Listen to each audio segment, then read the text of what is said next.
По прогнозам ученых, на следующие 100 лет в высокогорных зонах Кыргызстана будут наблюдаться наиболее серьезные негативные последствия изменения климата. Резкие колебания температуры, переизбыток и недостаток воды для орошения могут привести к снижению количества сельскохозяйственных культур, пригодных для культивирования в новых условиях. Это приведет к снижению благосостояния населения, нехватке продуктов питания и, как следствие, ухудшению показателей здоровья. Особенно уязвимы к климатическим изменениям женщины, дети, бедные семьи. Так, среди болезней беременных женщин первое место в республике занимает анемия. В стране все еще остается высоким процент детей с отклонениями в весе. Кроме того, по данным статистических исследований, бедные семьи более 60% доходов тратят на продукты питания. Женщины, дети, бедные являются не только наиболее уязвимыми перед изменениями экономики и окружающей среды, но и имеют наиболее низкий доступ к зеленым и эффективным технологиям.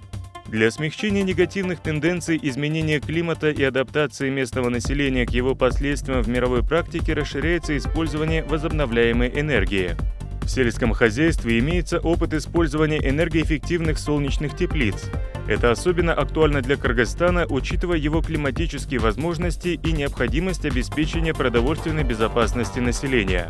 В рамках региональной программы по миграции в Центральной Азии ООН «Женщины», Международной организации миграции и Всемирного банка при финансовой поддержке правительства Великобритании экологическим движением «Биом» была поставлена задача обучить представителей групп взаимопомощи технологиям энергоэффективности и строительства солнечных теплиц. Для выполнения данной задачи специалистами был проведен тренинг, в рамках которого участников познакомили с основными принципами энергосбережения и энергоэффективности, а также обсудили принципы строительства солнечных энергоэффективных теплиц. Для практического ознакомления участников с данной технологией был организован выезд на работающие пилотные теплицы в селе Новопокровка. Для Кыргызстана энергоэффективные солнечные теплицы – новые зеленые экономичные технологии.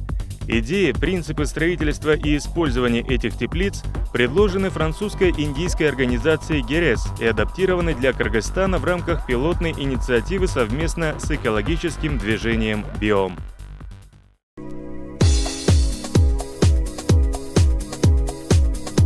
Потихоньку мы подходим к теплицам уже.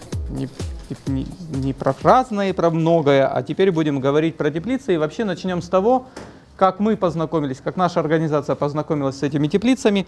И я хотел вам два слова рассказать, почему это стало так выгодно и так интересно вот с точки зрения вот гималайского опыта. Это был, кажется, 2008 год, если я не путаю. Была конференция, посвященная проблемам изменения климата. На этой конференции наши представители познакомились с вот этой индийско-французской, даже можно так сказать, организацией, которая занималась вопросами адаптации горных сообществ к изменению климата. Ну вот так примерно это выглядела конференция. Там было практически больше 100 человек, более 20 стран участвовало в этой конференции. Вот. И мы как раз обсуждали, начиная с того, какие проблемы существуют с изменением климата, и кончая тем, что какие практики, какие конкретные механизмы есть, как люди могут адаптироваться к этим проблемам, как они могут смягчать их воздействие. Да? Первый вопрос, который поднимался на этой конференции, это был вопрос, связанный с изменением климата. Второй вопрос – это занятость населения, потому что, например, для той территории это очень большая проблема, потому что практически очень много людей не занято, бедность очень высокая и доход очень мало механизмов, как люди там могут получать доход, потому что туристический сезон очень короткий, практически туда туристы редко ездят, и в основном это животноводство. И сейчас идет дискуссия о том, как уже адаптироваться, что мы не можем поменять эту тенденцию, мы не можем уже изменить, мы можем только немножко адаптировать себя ближе к этому, чуть-чуть лучше себя чувствовать в новых условиях.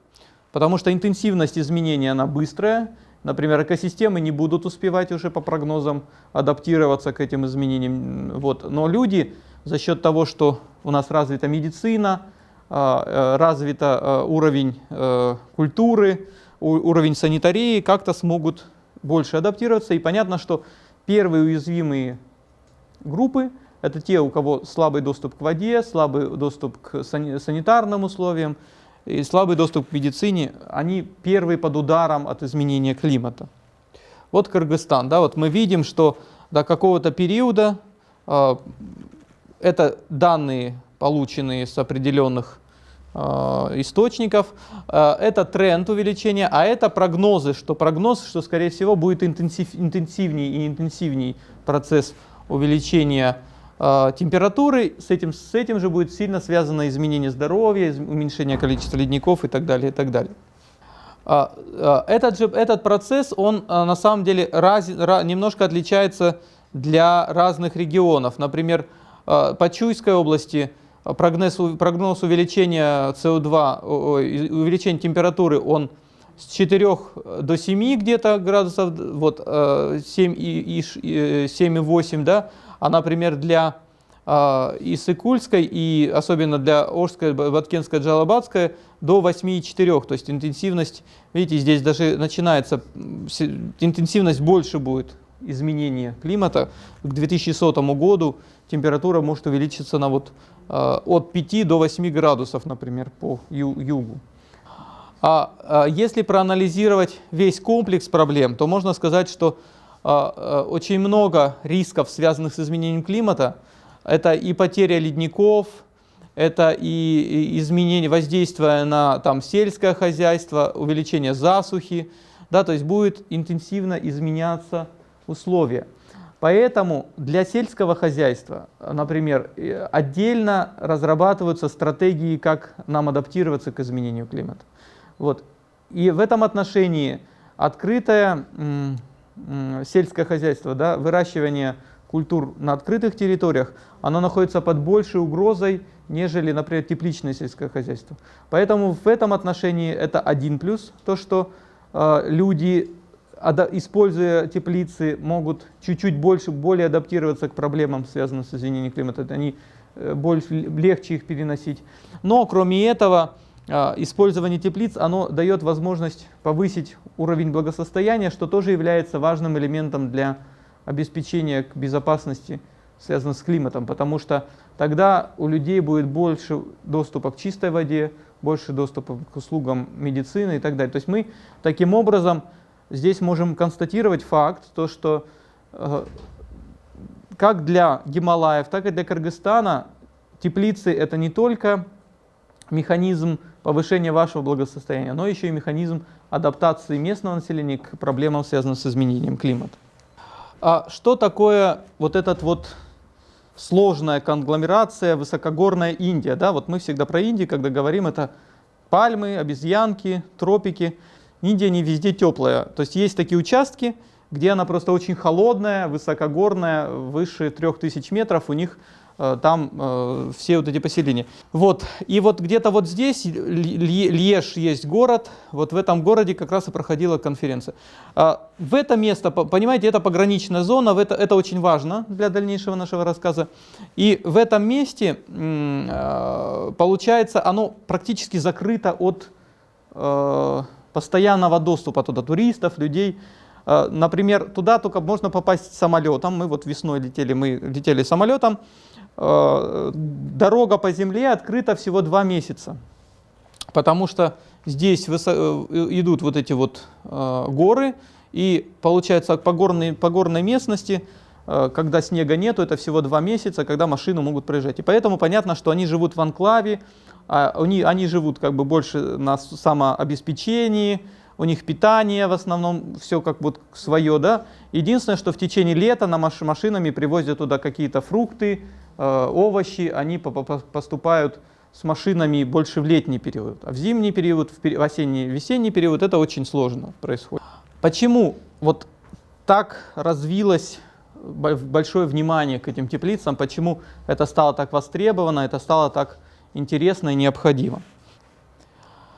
Занятость. Вот тоже одно из поразивших меня явлений, которое я заметил вот в этом высокогорье, то, что у них на строительстве дорог задействованы в основном женщины. Вот сколько мы там не были, везде в основном женщины таскают этот груз, вот, восстанавливают эти дороги. Точно так же ямочный принцип подчинки дороги, но все это делают женщины. И это, конечно, страшно. То есть мы как бы вот как-то более даже цивилизованнее живем, чем они, да, потому что, в принципе, это, по моему мнению, что это уже очень как бы там низкий уровень культуры, я не знаю, низкий уровень заработка у людей, когда вот такие социальные, низкий уровень доступа к социальным благам, когда вот такой происходит момент. И поэтому, конечно, развитие тепличного хозяйства для Индии, особенно высокогорья, очень важно в связи с тем, что немножко переквалифицировать женский труд, все-таки направить на более, как бы, я не говорю, что с теплицами там это прям совсем такой прекрасный труд, да, но это как бы труд, который, в принципе, ну, мы все с вами понимаем, и он как-то более такой, ну, то есть он более легкий и более безопасный, потому что женщины сами могут за счет этих теплиц, за счет этого типа деятельности обеспечить безопасность в первую очередь своей семье, а потом уже они могут на этом, например, получать какую-то выгоду. Поэтому, конечно, решение социальных проблем является очень значимым в рамках программ по внедрению вот этих солнечных теплиц. Да? И я скажу то, что вот эта вот фирма, организация Герис, да, которая вот мы показывали, что вот здесь она находится, которая разработала вот эти материалы, которые нас познакомила с этими теплицами, она даже выиграла какую-то большую премию вот, за успешные достижения вот, в защите местного населения, в развитии местного населения и там, в внедрении технологий, связанных с адаптацией к изменению климата. Доход.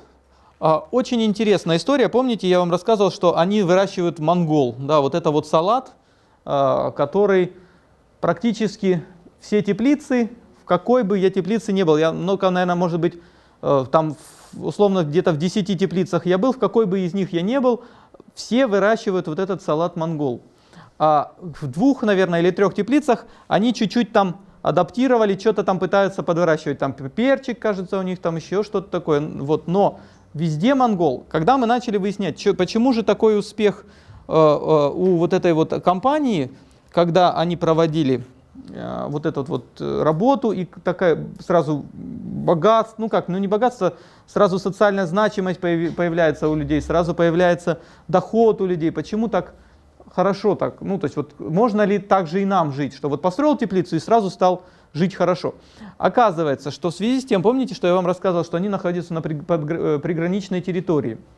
Вокруг них находится огромное количество военных частей, да, пограничников, и у них там по уставу определенное количество зелени должны есть.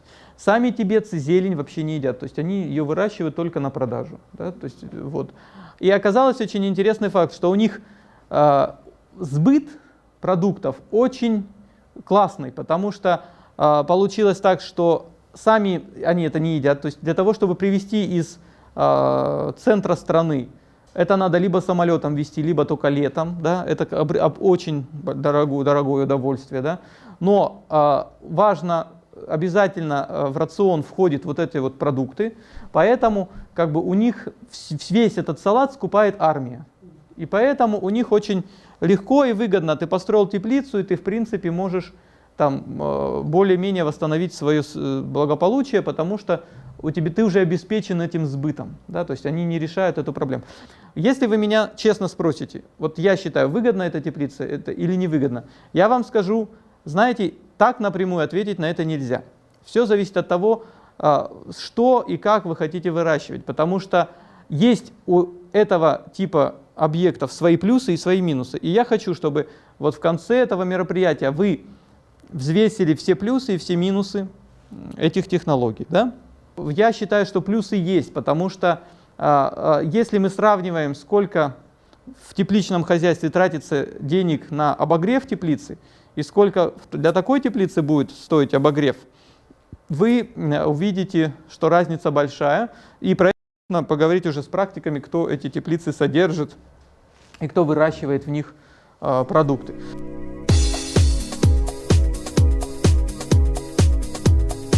Вам вчера уже рассказали, что у нас был проект, посвященный этой теме. Вот, назывался он «Апробация технологий и использование энергоэффективных теплиц в условиях Кыргызстана». По этому проекту в Кыргызстане нам предложили построить вот подобную теплицу, которую вам вчера показывали, которая используется в Ладахе.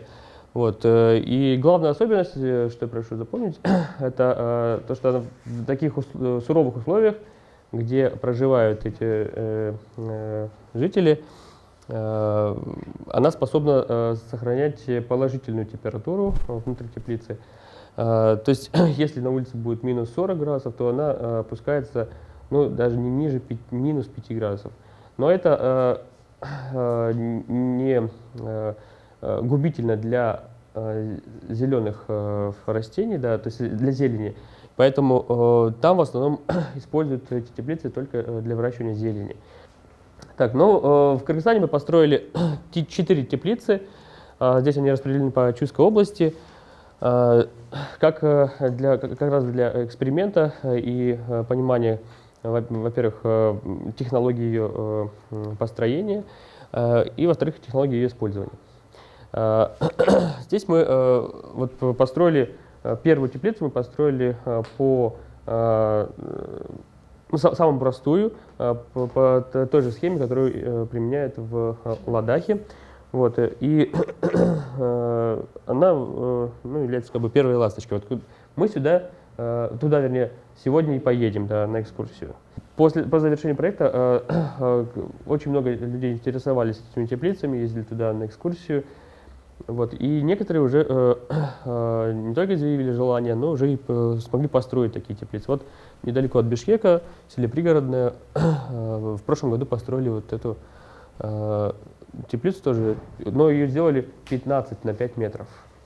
Вот, ну, то есть это можно делать, варьировать в зависимости от возможностей своего участка.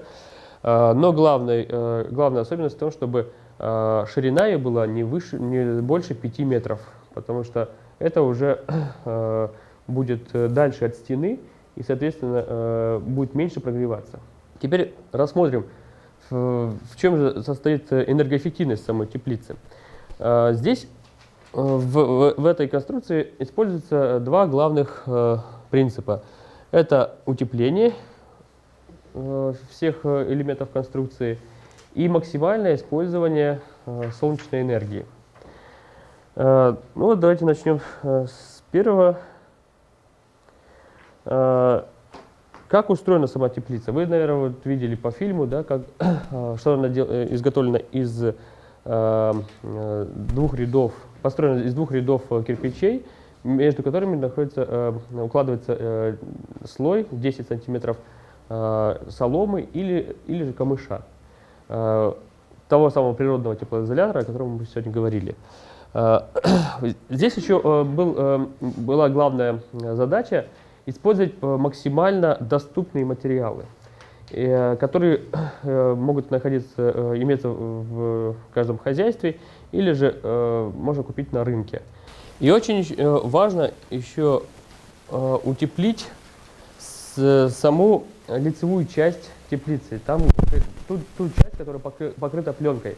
Самая уязвимая часть этой теплицы – это вот прозрачная часть, потому что она покрыта одним слоем пленки, она не защищена от потерь тепла. И поэтому, конечно, когда светит солнце, мы должны как можно больше собрать тепла солнечного и накопить его в теплице. Но как только оно заходит, мы должны закрывать эту теплицу теплоизоляцией, ночной теплоизоляцией. Вот в данном случае мы взяли пример с китайских теплиц, которые у нас тоже в Кыргызстане используются. Они используются такие камышовые маты. Каждую ночь они закрывают и утром их открывают. В первую очередь вы сегодня говорили, да, что мы должны ориентировать любую солнечную установку строго на юг. там, где максимально мы можем получить солнечной энергии. Теплица является тоже солнечной установкой, причем древнейшей солнечной установкой. Она была раньше, может быть, просто как каркас, покрытый пленкой, но, тем не менее, использовала солнечную энергию для создания того самого парникового эффекта. Второй принцип – это, как мы говорили, использование темных поверхностей. Вот здесь показано на рисунке, вот видите, стрелочки, падающие на поверхность, белую, серую и черную. И видно по толщине стрелочки, отраженной стрелочки, какое количество солнечной энергии отражается. Вот белое показано, что практически полностью на белой поверхности практически полностью отражается солнечная энергия. Только минимальная часть, максимум 10%, поглощается. На серой где-то половина, ну, может быть даже не половина, а процентов 60, около 70 может поглощаться солнечной энергии. И только на черной поверхности поглощается максимальное количество солнечного тепла, лучистой энергии Солнца, и отражается максимум 10%. Так вот, поэтому мы и используем, окрашиваем стены внутри теплицы в черный цвет. Третий принцип как раз таки состоит вот в этом парниковом эффекте. Для этого мы используем пленку, тепличную пленку. Ну, я потом, когда перейдем к материалам, расскажу, чем она отличается от обычной пленки.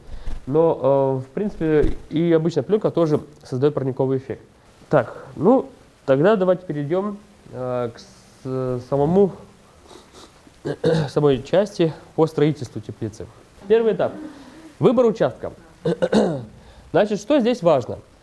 Участок должен быть открыт со всех сторон солнцу. Ну, самое главное, с южной, западной и восточной стороны открыт солнцу. Значит,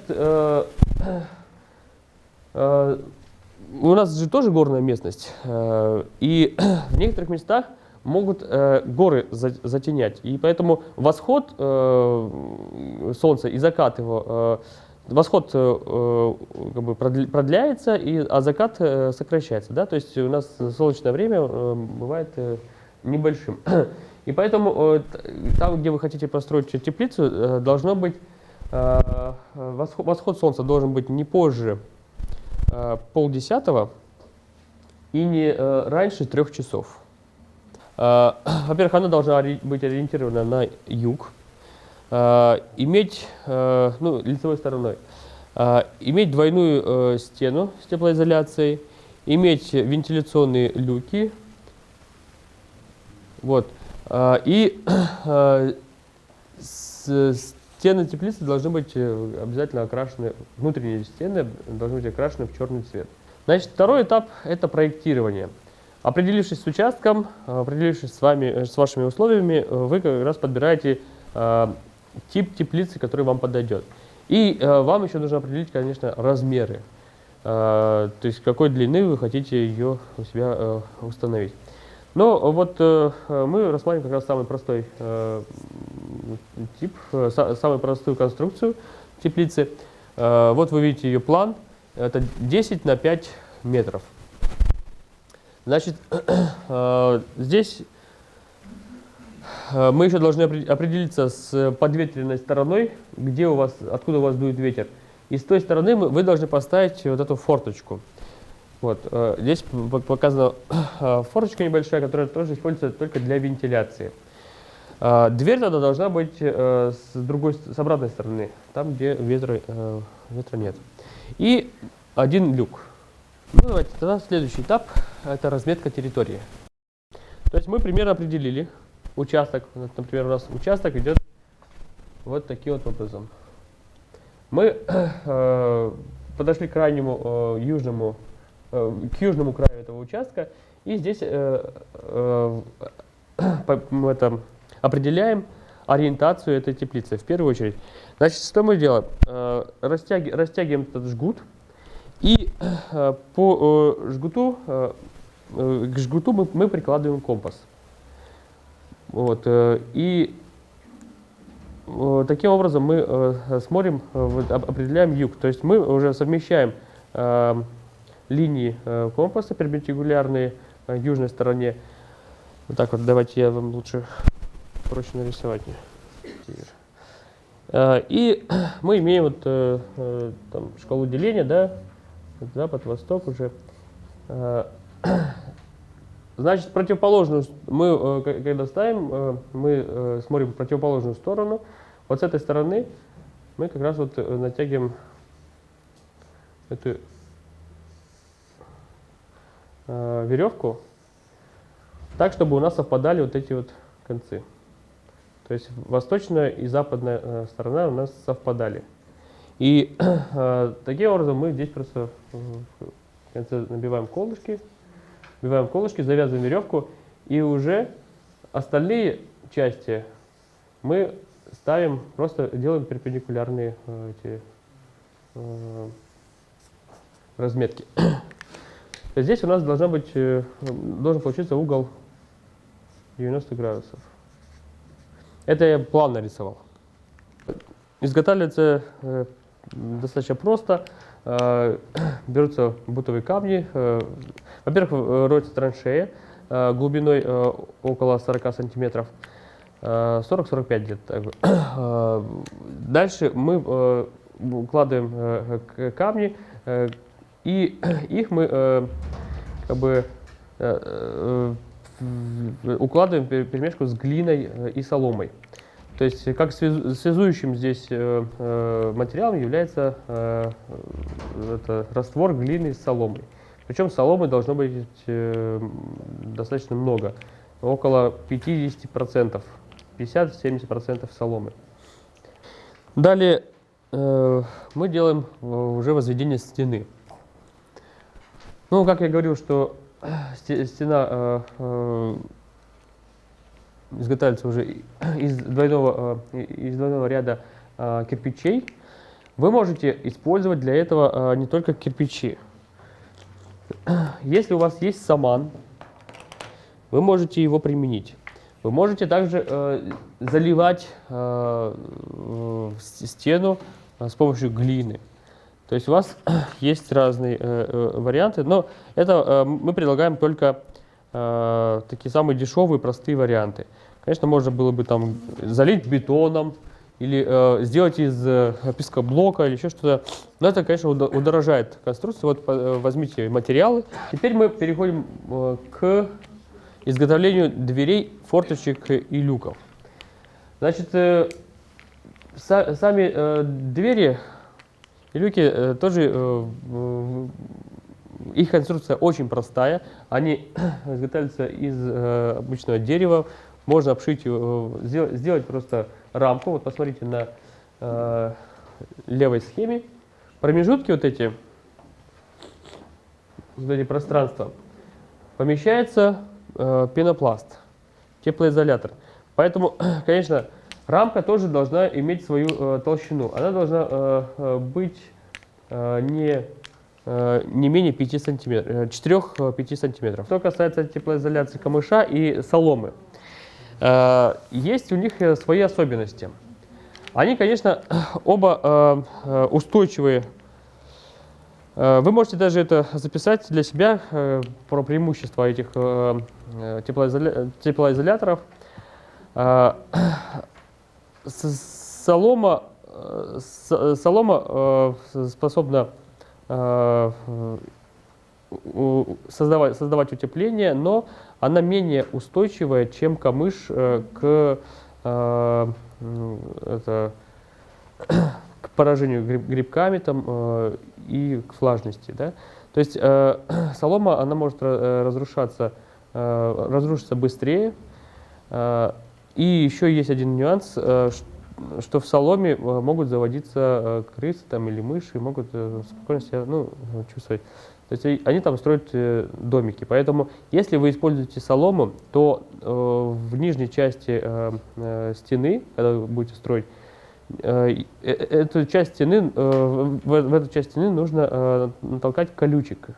То есть есть разные ветки, там акации там, или облепихи бывают, но бывает просто шиповник, да. То есть там нужно создать условия, при которых эти самые мыши и крысы жить не смогут. Это где-то, этот слой нужно создать где-то около 30 сантиметров. Так, ну дальше. В Ладахе использовали теплицы без затопления.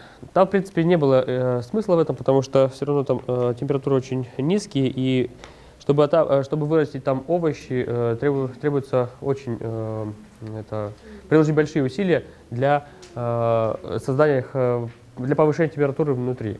У нас же более такие мягкие условия, чем там, но все равно у нас есть перепады. Дело в том, что если мы вот зимой даже в ясное солнечное время должны будем даже открывать эту теплицу, потому что там температура достигает до 35-40 градусов внутри.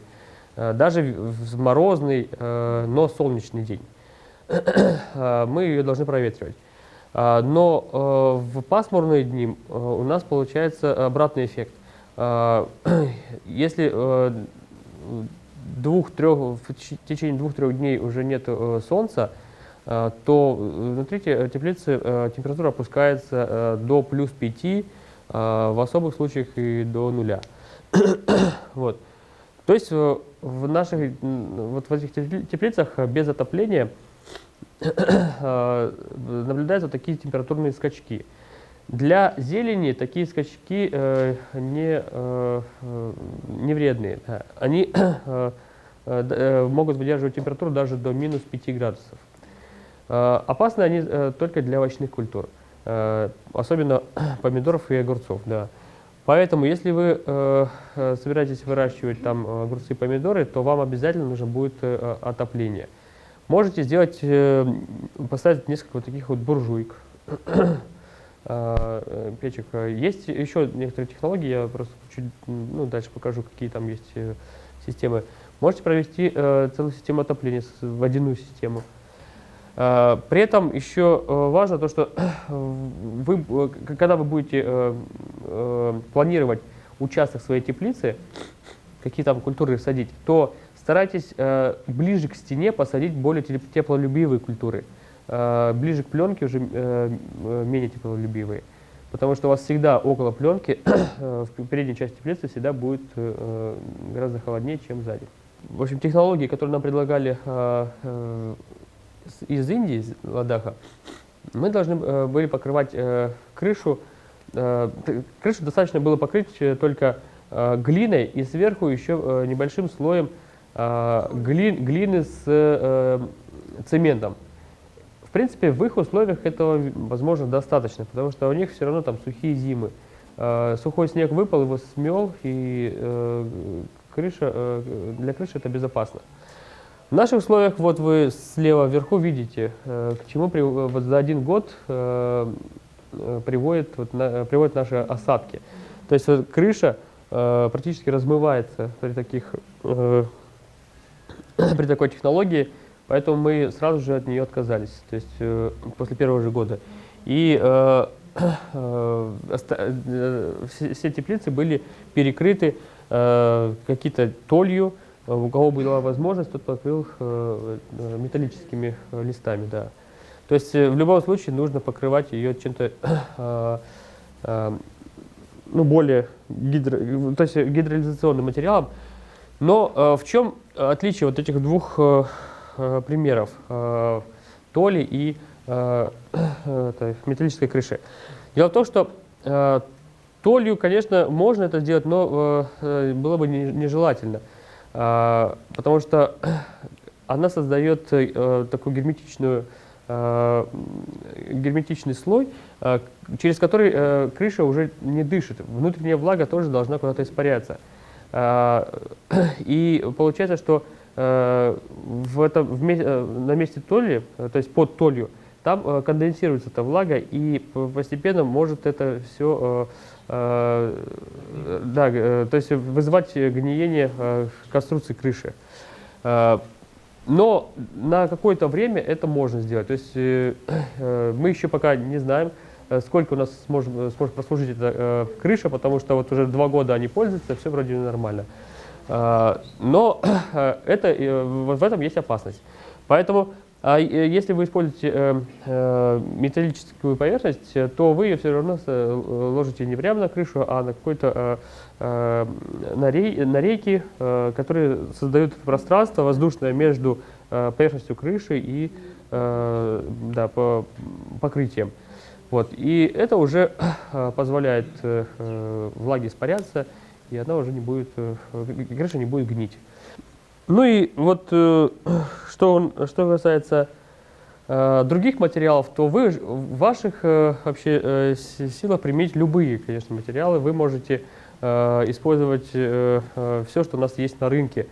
До этого мы вам предлагали только использовать то, что можно было взять из подручных средств. Конечно, наш рынок предлагает более современные, более надежные материалы. Сама стена, вот, это вот пример в селе Пригородное, которое вот построили по принципу нашей теплицы, после нашего проекта. Значит, сами стены выполнены из пескоблока. Вся конструкция рамы и крыши, вот, она держится на металлических опорах и сделана из металлических труб. Крыша покрыта вот снутри ОСБ, сверху она покрывается рубероидом. Но между ОСБ и рубероидом там еще проложен пенопласт в качестве теплоизолятора. Поэтому здесь и вот сама стена тоже она сделана из двойного слоя только пескоблока, между которым находится тоже теплоизолятор.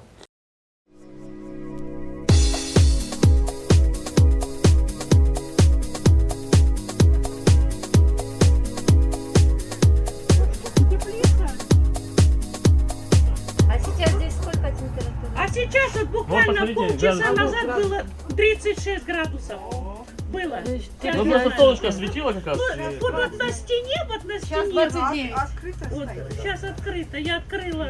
Это вишневая красавица. Салат. Это шпинат, это приправа, это орегано называется. А это вот салаты тоже посеяла, вот где-то, ну, вырвешь. Я вообще с детства мечтала агрономом быть, но не получилось. Стала инженером-химиком, но мечта моя вот уже только на пенсии, как говорится, исполнилась, и я вот имею возможность заниматься теплицей. Это мое любимое детище. Я здесь все свободное время провожу здесь. Как вы используете продукцию? Ну, я раньше, мне приходилось на базар ездить. Конечно, ну где-то 2 раза в месяц ездила. А сейчас, слава богу, меня нашли с этого... Нет, не ресторана, а кафе. Кафе. И вот мы с ними договариваемся. Кафе, с которым я работаю, они предлагают мне еще одну теплицу, давайте мы построим. Я, конечно, я уже не хочу, просто я физически не смогу. Но дело в том, что у меня, кроме труда моего, внуков, труда больше никаких затрат. Вот на семена, и семена я уже сейчас стараюсь сама собираю. Вот. И практически у меня получается чистый доход только, все то, что я вот вырастила. А так, то бы надо было бы оплатить за электроэнергию, допустим, или за уголь, чем отапливать. А сейчас мы не платим ни за что, вот, только за аренду земли, небольшие деньги, вот, и выгодно мне. Допустим, говорю, я могу оплатить за свет, вот, за дом, все-таки дом большой, семья большая, вот, и, на прожиточный так минимум немножко хватает. Мы 2 пенсионера, вот, с дедом. Пенсия-то небольшая, конечно, но это как прибавок к пенсии. Во-первых, эта теплица очень удобная, она очень правильный вариант у нее, потому что она построена с востока на запад строго. И первый луч солнца сразу он в теплице. И последний тоже. Мне это очень нравится. И высота, вот задней стенки, видно, рассчитана тут тоже очень точно, что если бы она была бы выше, уже бы выше бы не было, это, как-то, не грелась бы, наверное. А потом бы объем был бы больше воздуха, его надо тоже прогреть. Очень удачная эта конструкция, я бы сказала. Что можно сказать про эту теплицу, чем она отличается от обычных каркасных теплиц? Тем, что в данной теплице мы можем выращивать эти культуры при минимальном использовании дополнительного обогрева. По крайней мере, мы можем сэкономить, мы не считали пока, сколько это можно сделать, потому что, насколько это можно сократить, потому что у нас не было еще такого опыта.